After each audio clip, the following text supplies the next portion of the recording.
Bismillahirrahmanirrahim. Assalamualaikum warahmatullahi wabarakatuh. Kami dari kelompok 2 akan mempresentasikan hasil observasi kami mengenai hambatan dan solusi perkembangan sosial siswa ABK di SMA Negeri 3 Makassar.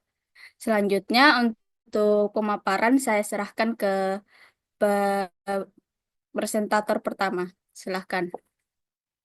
Baik, terima kasih atas kesempatannya, moderator. Di sini saya akan menjelaskan mengenai karakteristik dari siswa ABK yang telah kami temui dan observasi langsung.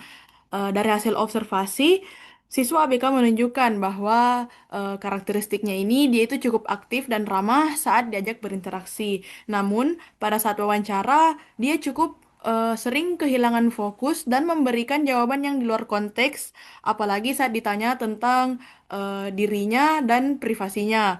Kemudian, pada kelas, siswa itu mengaku cenderung menyendiri dan lebih banyak menggunakan telepon genggam.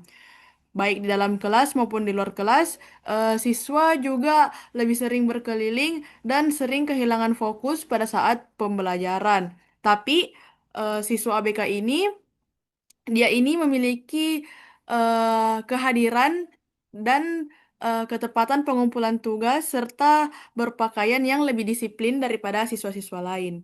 Baik, itu saja dari saya serahkan ke moderator. Baik, terima kasih untuk Saudari Naila. Selanjutnya saya serahkan ke presentator kedua. Baik, di sini saya akan menjelaskan mengenai interaksi sosial pada siswa BK. Yang pertama yaitu hanya dekat dengan dua teman. Siswa tersebut cenderung membatasi lingkaran sosialnya hanya pada dua orang teman yang dianggap nyaman, sehingga kurang memiliki kesempatan untuk membangun relasi sosial yang lebih luas dengan teman-teman lainnya di kelas. Yang kedua yaitu kurang partisipasi di kelas. Siswa jarang terlibat dalam diskusi atau kegiatan kelompok, baik karena rasa tidak percaya diri, kesulitan memahami instruksi, maupun rasa takut dinilai oleh orang lain, yang pada akhirnya menghambat perkembangan kemampuan sosial dan akademik siswa tersebut. Dan yang terakhir yaitu sering jadi sasaran candaan berlebihan. Siswa tersebut kerap menjadi objek candaan atau olokan dari teman-temannya secara berlebihan, yang bisa berdampak negatif terhadap harga diri dan membuatnya semakin menarik diri dari lingkungan sosial. Mungkin itu saja yang dapat saya sampaikan. Saya kembalikan kepada moderator.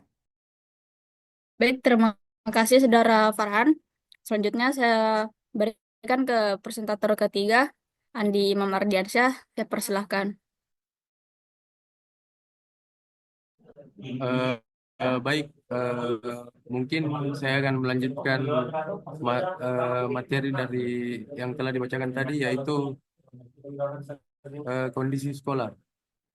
Yang pertama itu belum ada guru pendamping khusus atau GPK. Akhirnya siswa ABK belum mendapatkan pendampingan yang sesuai dengan kebutuhannya secara intensif. Lalu yang kedua itu belum tersedia program inklusi formal, dan seharusnya itu menjadi wadah bagi siswa ABK untuk mendapatkan hak pendidikan secara setara. Yang ketiga, guru dan BK sudah berusaha menangani sesuai pengalamannya. Namun, pendekatan yang digunakan tidak selalu efektif karena keterbatasan pelatihan khusus mengenai pendidikan inklusif. Dan untuk materi selanjutnya, karena teman saya berhalangan hadir, maka saya akan membacakan materi selanjutnya, yaitu hambatan sosial. Yang pertama itu kesulitan adaptasi lingkungan karena merasa cemas atau tidak nyaman dengan perubahan dan suasana baru di sekitarnya. Lalu yang kedua itu tidak mampu mengontrol emosi saat diganggu.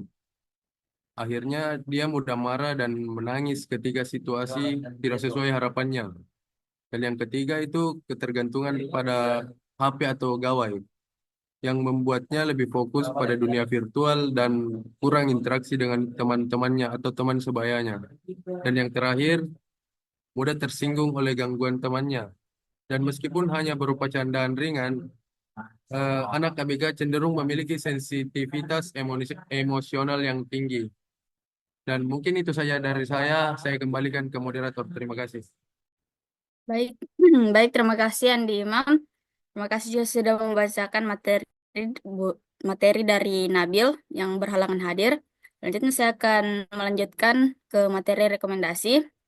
Di sini adapun beberapa rekomendasi yang kami miliki setelah melakukan observasi.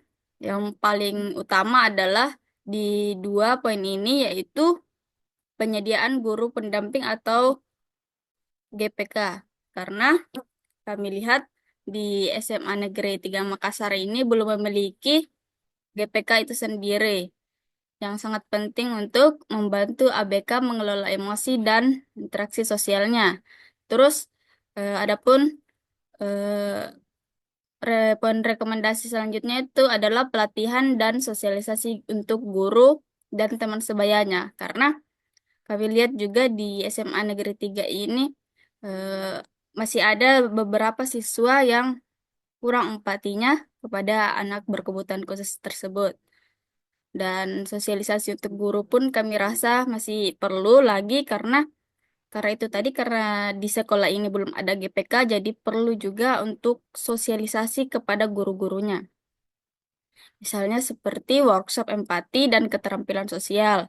Dan pelatihan ini juga diharapkan meningkatkan pemahaman tentang kebutuhan ABK dan menciptakan lingkungan kelas yang lebih inklusif.